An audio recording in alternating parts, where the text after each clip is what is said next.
Good afternoon mga kabengbeng, sa mapagpalang araw po sa ating lahat. Especially sa ating kabengbeng na may-ari nito na taga Baguio City na si Sir Chris Gontic. Sir, ito na po ang inyong Mini Predator upgraded to bottle tank mga kabengbeng. And also underrail niya na, ayun, aluminum na. With bipod, na-cover niya yung kanyang tank. Pure steel barrel, 18 inches mga kabengbeng. Side lever, 12 rounds magazine. Adjustable buttstock and also folding din po yung buttstock nya. Adjustable hammer spring for easy tuning. Ayan, sa kabila decacker at saka yung kanyang output gauge, tsaka yung inlet, no? Ayan. So, regulated din po siya, 3,000 PSI maximum input, 1,800 PSI output.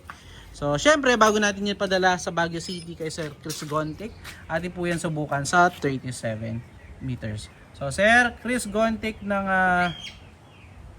Baguio City. So, subukan na po natin.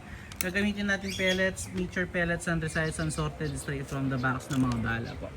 So, first shot po tayo, sir. Bandang ilalim na lang para mas kita. First shot. Baka pinaka-zero na po. Pangatlo. Ay, pangalawa. Pangatlo. Grabe, ganda tumama, sir. Pang-apat.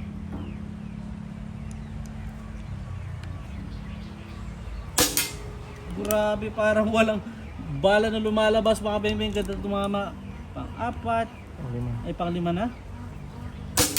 So, sir, 5 out of 5. Nakita nyo naman po, 37 meters.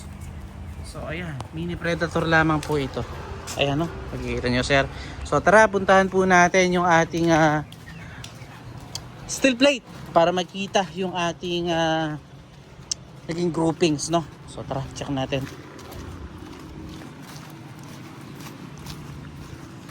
So, ayan, sir. Check natin. 5 shots po, 37 meters. Napakaliit lang ng groupings niya, sir. So, salamat po. Pahintayin na lamang po ang yung unit.